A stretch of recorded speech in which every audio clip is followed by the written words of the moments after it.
Hello friend, welcome to my YouTube channel. मैं Baba Irshad Naqvi, account teacher.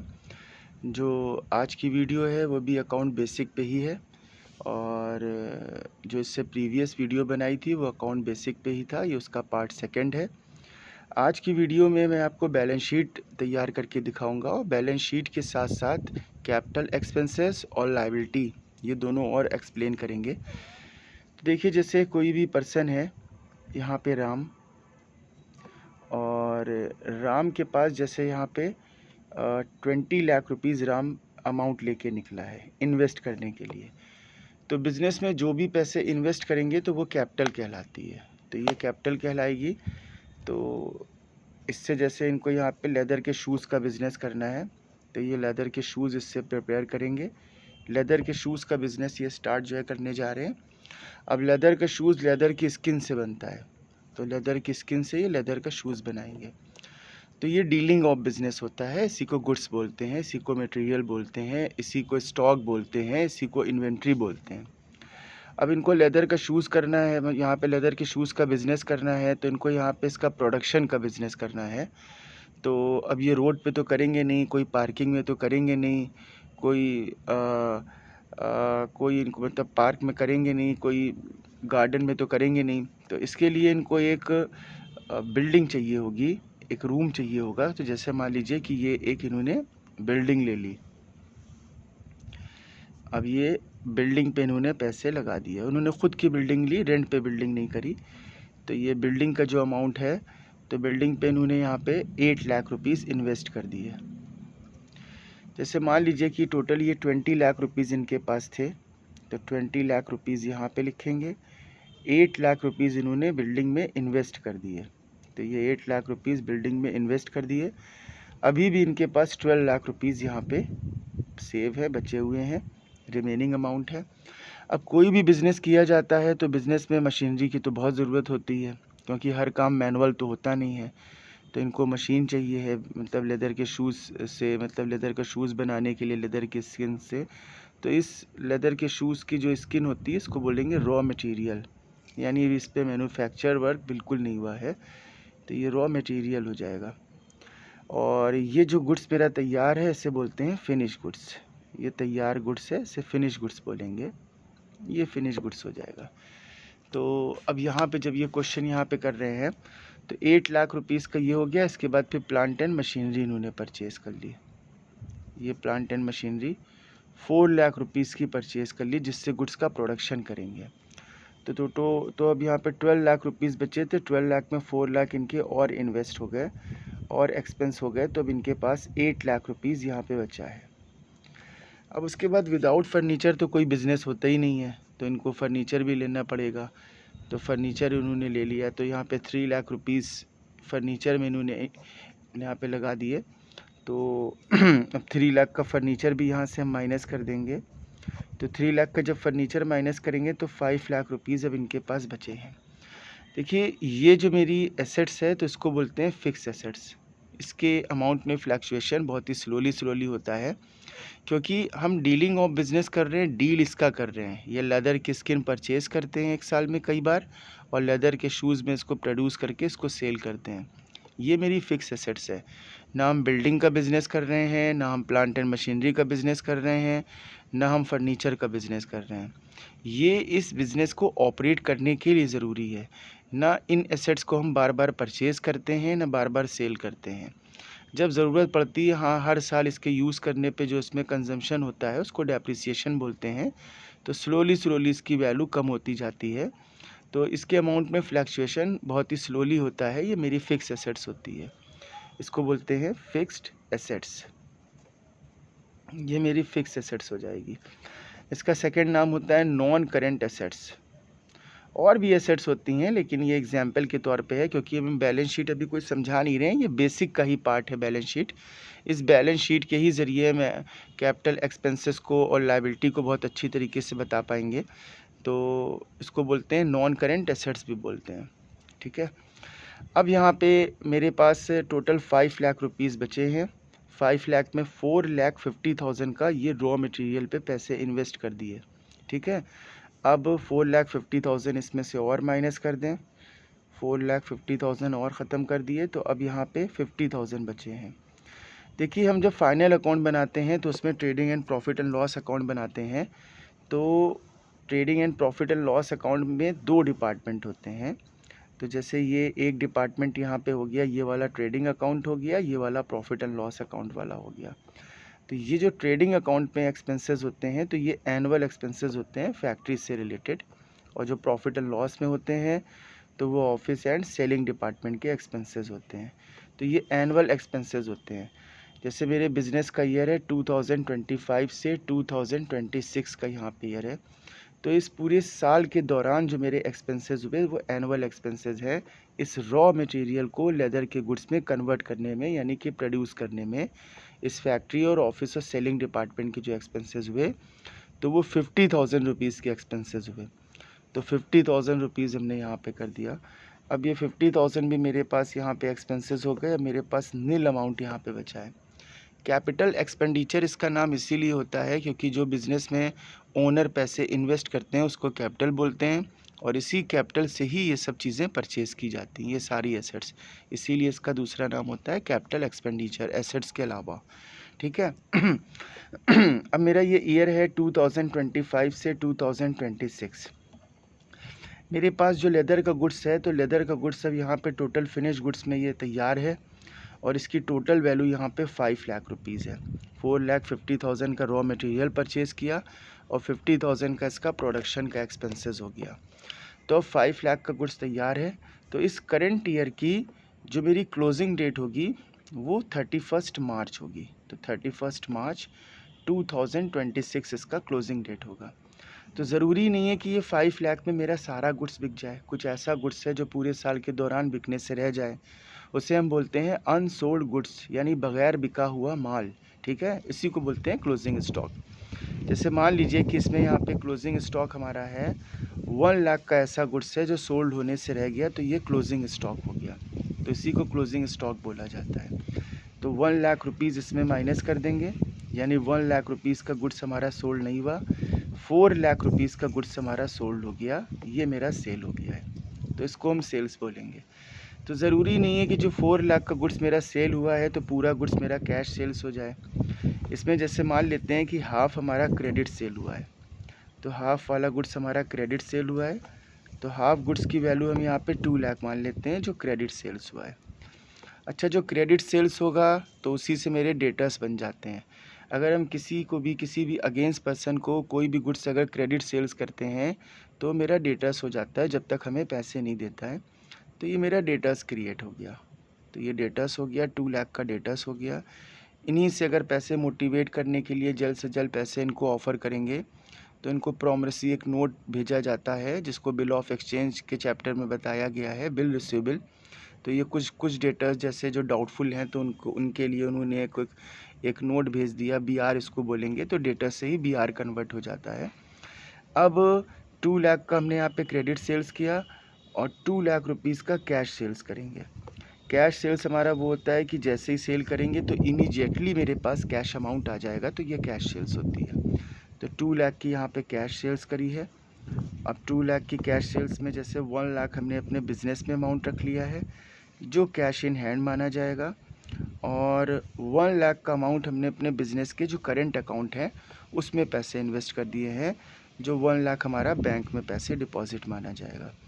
अब देखिए, इसमें यहाँ पे चेंजेस भी हो सकता है कि पूरे साल के दौरान हमने 2 लाख रुपए का क्रेडिट गुड सेल किया, तो हो सकता है कि क्लोजिंग डेट होने से पहले पहले डेटर्स ने कुछ पैसे इसमें हमें दे दिए, तो जितने पैसे रिसीव हो गए डेटर्स से तो उतने से डेटर्स रिड्यूस हो जाएगा, और अगर वो मैंने कैश में रखा तो कैश हमारी इंक्रीज़ हो जाएगी, या बैंक में डिपॉजिट किया तो बैंक बढ़ जाएगा।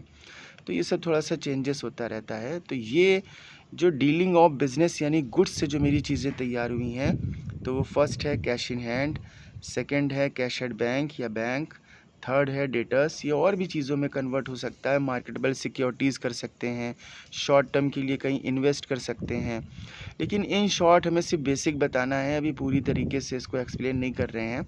और ये क्लोजिंग स्टॉक हो गया, ये फोर्थ है। तो ये मेरी करेंट एसेट्स होती है जो डीलिंग ऑफ बिजनेस गुड्स से तैयार होती है। मोस्टली ये एसेट्स 1 साल में कैश में मतलब कन्वर्ट हो जाती है, यानी लिक्विड कैश में बदल जाती है। ठीक है। ठीक है, तो यही सब इन्फॉर्मेशन जितनी भी हो गई है तो इसको हम बैलेंस शीट में बनाते हैं। ये बैलेंस शीट हमारी trading account and profit and loss account के बाद बनती है, तो ये फाइनल अकाउंट का चैप्टर है। लेकिन अभी हम यहाँ फाइनल अकाउंट आपको समझा नहीं रहे हैं, तो हम यहाँ पे जो बैलेंस शीट बनाएंगे तो ये हो गई बैलेंस शीट। बैलेंस शीट में 2 कॉलम होते हैं, वैसे तो देखिए जहाँ 4 होते हैं अमाउंट को मिला के, तो यहाँ पे 2 कॉलम्स हैं। तो देखिए बैलेंस शीट में सबसे पहले यहाँ पे डेट डाल देंगे, तो ये क्लोजिंग डेट में बनाई जाती है जब ईयर कंप्लीट हो जाता है, तो एसेट्स और लायबिलिटी का वैल्यूएशन करने के लिए बनाई जाती है। तो यहाँ पे एज ऑन 31 मार्च 2026। तो अभी जो पीछे एसेट्स बताई थी, तो वो एसेट्स के अमाउंट अगर आपको याद हो तो एक था बिल्डिंग जो इन्वेस्ट की थी तो उसकी वैल्यू थी 8 लाख। बिल्डिंग के बाद फिर plant and machinery,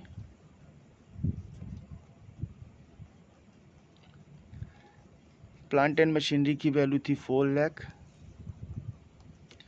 plant and machinery के बाद फर्नीचर, फर्नीचर की वैल्यू थी 3 लाख। फर्नीचर के बाद क्लोजिंग स्टॉक, क्लोजिंग स्टॉक की वैल्यू थी 1 लाख। क्लोजिंग स्टॉक के बाद डेटर्स, डेटर्स की वैल्यू थी 2 लाख। डेटर्स के बाद फिर बैंक, कैश एट बैंक बोलें या कैश इक्विवेलेंट बोलें, इक्विवेलेंट माने फॉर्मेट होते हैं, यानी बैंक में अलग अलग फॉर्मेट से अमाउंट डिपॉजिट करना, करेंट अकाउंट, सेविंग अकाउंट। हर मर्चेंट के लिए तो सबसे सूटेबल अकाउंट यहाँ पे करेंट अकाउंट होता है। ये कैश अकाउंट है, कैश अकाउंट है, यहाँ पे कैश है 1 लाख। अब अगर टोटल यहाँ पे एसेट्स देखेंगे तो ये एसेट्स कॉलम है, तो जो फर्स्ट इसमें कॉलम होता है वो लायबिलिटीज़ होती है। यहाँ पे लायबिलिटीज़ का अमाउंट लिख देते हैं, और जो कैपिटल एक्सपेंसेस होता है उसे एसेट्स बोलते हैं, और एसेट्स का अमाउंट यहाँ पे लिख देंगे। अब जो ये एसेट्स है ये टोटल एसेट्स का अमाउंट है, तो कैपिटल हमारी यहाँ पे 20 लाख की थी, तो 20 लाख की टोटल एसेट्स हुई। उसी पूरी कैपिटल से मैंने ये पूरी एसेट्स परचेज़ करी है, तो जितनी मेरी कैपिटल होगी उतनी मेरी एसेट्स होगी, यानी जितनी लायबिलिटी होगी उतनी एसेट्स होगी। अभी इसको आगे और अच्छी तरीके से एक्सप्लेन करेंगे। तो assets and liability both are equal, तो यहाँ पे 20 लाख रुपीज़ लिख दिया। 20 लाख के बाद कैपिटल हमने यहाँ पे लिख दी, क्योंकि ये 20 लाख रुपीज़ की हमने कैपिटल यहाँ पे इन्वेस्ट करी थी, तो ये मेरी कैपिटल हो गई। ठीक है, देखिए अब यहाँ पे एक क्वेश्चन ये आ रहा है कि जो लायबिलिटी साइड होती है, लायबिलिटी साइड जो होती है, तो लायबिलिटी साइड का मतलब क्या होता है कि पेबल अमाउंट। तो कैपिटल को हम लायबिलिटी कॉलम में लिखते हैं। अब यहाँ पे कैपिटल को लायबिलिटी कॉलम में क्यों लिखा जाता है? लायबिलिटी का मतलब होता है पेबल अमाउंट, तो कैपिटल का पैसा किसे देना है। तो यहाँ पे ये है कि कोई भी इंसान है, कोई भी फर्म है, कोई भी ओनर है, कोई भी अगर कोई भी बिज़नेस को स्टार्ट करेगा तो उसको फर्म का एक नाम रखना पड़ेगा, या ख़ुद के नाम पे रखे या type of nature of business के नाम पे रखे, तो उसको बिज़नेस का एक नाम रखना पड़ेगा। अब जैसे मैं कोचिंग को ऑपरेट करता हूँ, मेरी कोचिंग का नाम है बबर नकवी कॉमर्स कोचिंग, तो बबर नकवी कॉमर्स कोचिंग,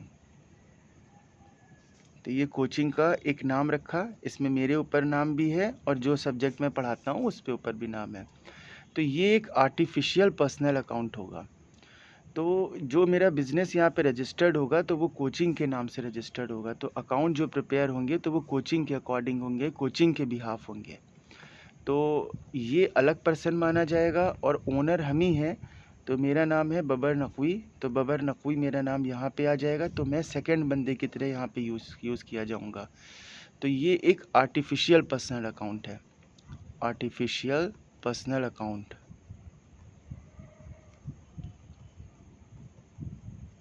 और एक ये रियल जो है पर्सनल अकाउंट है, मतलब नेचुरल पर्सनल अकाउंट कह लीजिए, नेचुरल पर्सनल अकाउंट।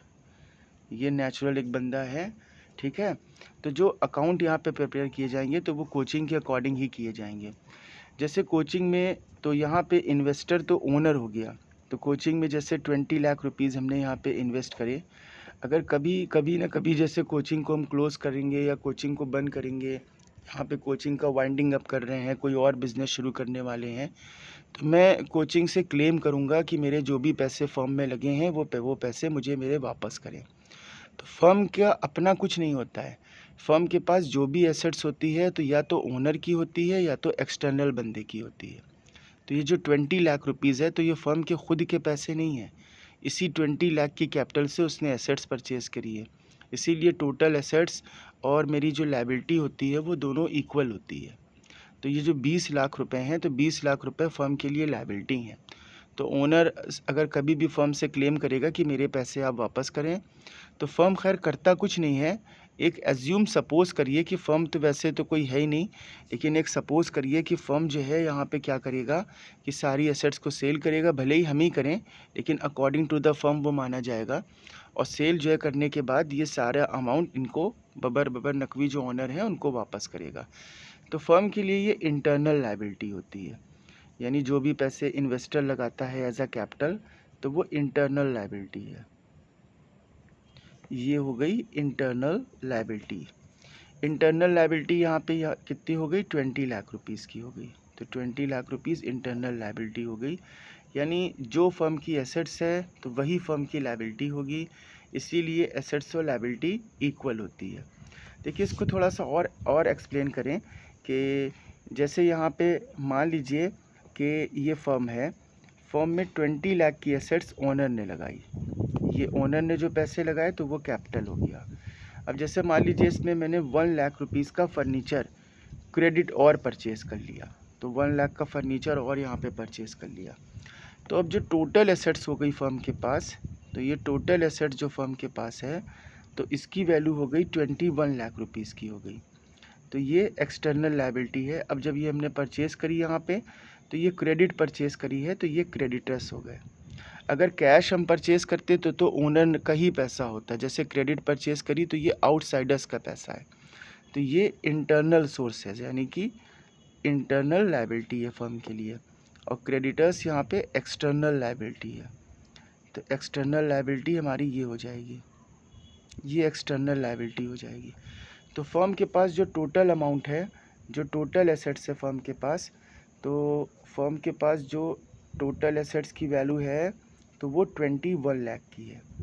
अब 21 लाख में फर्म की इंटरनल लायबिलिटी कितनी है और एक्सटर्नल लायबिलिटी कितनी है, ये एक्सटर्नल लायबिलिटी हो जाएगी। तो 20 लाख इंटरनल लायबिलिटी है जो ओनर को पैसा देना है जब भी वो क्लेम करेगा, ठीक है। और ये एक्सटर्नल लायबिलिटी है जो क्रेडिटर्स, बैंक लोन, बीपी वगैरह को पे करना पड़ेगा, तो ये आउटसाइडर्स हो जाते हैं। इसीलिए जो टोटल लायबिलिटी होती है वही टोटल एसेट्स होती है, क्योंकि फर्म के पास अपना कुछ नहीं होता है। फर्म में जो भी मतलब अमाउंट होता है तो वो या तो ओनर का होता है जिसे कैपिटल बोलते हैं, या एक्सटर्नल लायबिलिटी का क्रेडिट लिया होता है। तो अब यहाँ पे ये क्वेश्चन आप यहाँ पे समझ गए कि ये कैपिटल लायबिलिटी कॉलम में क्यों आती है। तो इंटरनल लायबिलिटी में सिर्फ कैपिटल नहीं होती है, एक्चुअल में जब फाइनल अकाउंट बैलेंस शीट बताएंगे तो ओनर का क्या क्या अमाउंट होता है, कैपिटल होता है, जो बिज़नेस का प्रॉफिट होता है वो उसमें उसका ऐड होता है, पर्सनल जो है पर्पस के लिए उसने कोई भी पैसा ड्राइंग किया हुआ है तो कैपिटल में रिड्यूस कर दिया जाता है। तो अब लेके जो पैसे बचता है यानी कैपिटल में प्रॉफिट ऐड होता है, ड्राइंग माइनस होता है। अब जो बैलेंस होता है तो वो अमाउंट फर्म में लगा होता है। तो फर्म के अकॉर्डिंग कैपिटल लायबिलिटी होती है जो ओनर को पैसा वापस करना होता है। इसके अलावा जैसे मान लीजिए कि यहाँ पे आप और चीज़ें देखते हैं कि क्रेडिटर्स लिखा हुआ है। अब ये 1 लाख का यहाँ पे क्रेडिटर्स लिखा हुआ है, तो 1 लाख का क्रेडिटर्स कैसे क्रिएट हो जाएगा, तो यहाँ पे हो जाएगा 21 लाख। अब ये 20 लाख इधर है, 21 लाख इधर है। बैलेंस शीट का मतलब होता है बोथ साइड इक्वल होना। तो देखिए प्लांट एंड मशीनरी ये ओन सोर्सेज से यानी ओनर ने परचेज़ करा अपने अपने पैसे लगा के, जो कैपिटल लगाई थी उससे, और 1 लाख हमने बैंक लोन से लिया है या कोई एक्सटर्नल बंदे से लिया हुआ है। तो टोटल प्लांट एंड मशीनरी मेरी 5 लाख की हो गई। तो 1 लाख जब यहाँ पे बढ़े तो टोटल एसेट्स मेरी 21 लाख की हो गई। तो जो मेरी टोटल एसेट्स हो गई वो मेरी टोटल लायबिलिटी हो गई। तो ये क्रेडिट परचेज़ किया तो क्रेडिट परचेज़ करने की वजह से यहाँ पे क्रेडिटर्स क्रिएट हो गए। अगर बैंक से लोन लेते तो बैंक लोन क्रिएट हो जाता, ठीक है। और भी इसमें बहुत सारी चीज़ें आती हैं, यहाँ पे गुडविल है, ट्रेडमार्क है, पेटेंट है, इन्वेस्टमेंट है, लूज टूल्स है, और ये सब बाद में बताना है। यहाँ पे फंड्स वगैरह हैं, तो जब ये बैलेंस शीट का चैप्टर बताएंगे तब ये बताएंगे। देखिए अभी भी फाइनल अकाउंट बता नहीं रहे हैं, एनुअल और कैपिटल एक्सपेंसेस को डिफाइन करने के लिए थोड़ी सी चीज़ें और हैं। अब ये है जैसे trading account and profit and loss account, ये trading and profit and loss account यहाँ पे बना रहे हैं। तो ये trading and profit and loss account हो गया। इसमें ये वाला हिस्सा ट्रेडिंग अकाउंट होता है और ये नीचे वाला प्रॉफिट एंड लॉस होता है। यहाँ पे एनुअल एक्सपेंसेस होते हैं, यहाँ पे एनुअल इनकम होती है। और जो एनुअल एक्सपेंसेस होते हैं तो यहाँ पे फैक्ट्री से रिलेटेड एक्सपेंसेस होते हैं और यहाँ पे ऑफिस और सेलिंग से रिलेटेड एक्सपेंसेस होते हैं, यहाँ पे इनकम होती है, ठीक है। तो एनुअल एक्सपेंसेस यहाँ होते हैं। इसके नीचे बनती है बैलेंस शीट, यानी इसके बाद में। तो यहाँ पे ये हो गया लायबिलिटीज़, ये लायबिलिटी का अमाउंट, ये एसेट्स और ये एसेट्स का अमाउंट, ठीक है। अब देखिए हमने आपको बताया था कि एनुअल एक्सपेंसेस वो एक्सपेंसेस होते हैं जो एक साल के अंदर यूटिलाइज हो जाते हैं। जैसे मान लीजिए कि यहाँ पे मेरे पास स्टेशनरी है, तो यहाँ पे ये स्टेशनरी बोलें तो स्टेशनरी अगर यहाँ पे हम 5000 की बोलेंगे तो आपसे अगर पूछेंगे तो ये कहाँ जाएगी 5000 की स्टेशनरी, तो आप फ़ौरन बताएंगे कि ये स्टेशनरी अगर ऑफिस की है तो यहाँ जाएगी और फैक्ट्री है तो यहाँ जाएगी, लेकिन ले देके यानी कि एनुअल एक्सपेंसेस होगा, ठीक है।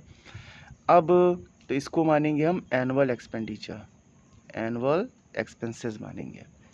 इसके बाद जैसे यहाँ पे ये फर्नीचर है, अब ये फर्नीचर की वैल्यू है, तो फर्नीचर अगर आपसे पूछेंगे तो आप फ़ौरन कहेंगे कि ये एसेट्स कॉलम में जाएगा क्योंकि कैपिटल एक्सपेंडिचर होता है। फर्नीचर मेरा 50,000 का है, तो ये फर्नीचर को हमने 50,000 लिख दिया, ये मेरा कैपिटल एक्सपेंडिचर है फर्नीचर, ठीक है। लेकिन अगर हम इसे यहाँ पे गौर करें, जैसे फर्नीचर के बारे में बताएं कि फ़र्नीचर का estimate expiry life time years 10 years है, यानी 10 साल जो है फर्नीचर चलेगा। तो फर्नीचर की वैल्यू अगर देखी जाए तो 50,000 का फर्नीचर है। अब 50,000 को हम 10 से डिवाइड करें तो एवरी ईयर 5,000 का डेप्रिसिएशन होगा। तो ये जो डेप्रिसिएशन होता है 5,000 का, यानी ये एक साल का पार्ट कंजम्पशन होगा। ये पिछले वीडियो में आपको सब बता चुके हैं।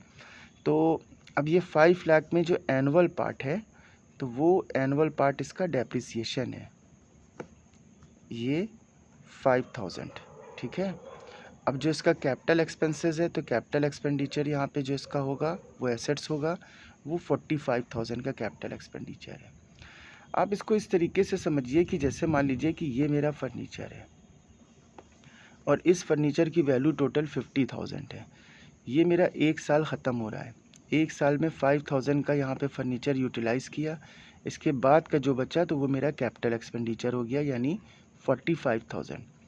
तो एनुअल एक्सपेंसेस की डिफिनेशन यही होती है कि एक साल के अंदर जो यूटिलाइज़ हो जाए। तो एनुअल एक्सपेंसेस ये है और कैपिटल एक्सपेंसेस ये है।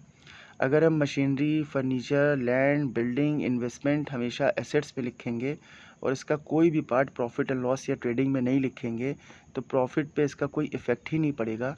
जबकि ये एसेट्स हमने बिज़नेस को ही यूज़ करने के लिए है, बिज़नेस को ऑपरेट करने के लिए ली है। तो जब यहाँ पे फर्नीचर लिखा जाएगा तो फर्नीचर की वैल्यू जैसे मान लीजिए कि टोटल यहाँ पे 50,000 है, तो इसमें जो डेप्रिसिएशन है वो 5,000 माइनस कर देंगे एनुअल, तो कैपिटल एक्सपेंसेस इसका 45 है। जो एनुअल पार्ट है तो उसको हम डेप्रिसिएशन ऑन फर्नीचर के नाम से यहाँ लिख देंगे, ये 5,000 यहाँ आ जाएगा। चलिए अब स्टेशनरी की बात करते हैं। स्टेशनरी मेरा एनुअल एक्सपेंसेस होता है, तो एनुअल एक्सपेंसेस अब जब यहाँ पे देखेंगे तो एनुअल यहाँ पे आएगा। जैसे यहाँ पे 5,000 रुपीज़ का स्टेशनरी में मार्कर लिया, अब ये मार्कर में इतना मार्कर एक साल के अंदर यूटिलाइज़ हो गया, यानी 4,500 का, और 500 का मार्कर एक साल के बाद अनयूज्ड हुआ, बच गया। तो इसमें जो एनुअल एक्सपेंसेस मार्कर का होगा तो एनुअल एक्सपेंसेस यहाँ पे 4,500 होगा, और जो इसका कैपिटल एक्सपेंसेस होगा तो कैपिटल एक्सपेंसेस इसका यहाँ पे 500 होगा। एनुअल एक्सपेंसेस का मतलब ये है कि एक साल के अंदर 4,500 का मार्कर यूज़ हुआ है तो वो एनुअल होगा। 1 साल से जो भी हिस्सा ऊपर निकल जाएगा तो वो कैपिटल एक्सपेंडिचर होगा। लेकिन ये जो एक्सपेंसेस छोटे पार्ट वाले होते हैं तो इसको ये मतलब यहाँ पे इसको प्रीपेड बोलते हैं। जो हिस्सा कम बचता है तो ये प्रीपेड होता है। एसेट्स में उल्टी चीज़ होती है कि एनुअल पार्ट कम होता है और कैपिटल, और यहाँ पे एनुअल में क्या होता है कि कैपिटल का पार्ट छोटा होता है। ठीक है, तो ये 4500 अगर हम यहाँ पे स्टेशनरी लिखें, क्योंकि मार्कर स्टेशनरी में ही आता है, तो 5000 रुपीज़ यहाँ पे मार्कर लिखा। और यहाँ पे प्रीपेड मतलब एडवांस में पैसा दे देना जो नेक्स्ट ईयर से रिलेटेड है। तो ये 4500 का एनुअल पार्ट है और यहाँ पे प्रीपेड स्टेशनरी के नाम से 5000 रुपीज़ और लिख दिए। ठीक है, तो यही है पूरी सब बैलेंस शीट। एसेट्स और लायबिलिटी का आप समझ गए होंगे और एनुअल और कैपिटल को और अच्छी जो है तरीके से अपने यहाँ पे समझा होगा। ठीक है।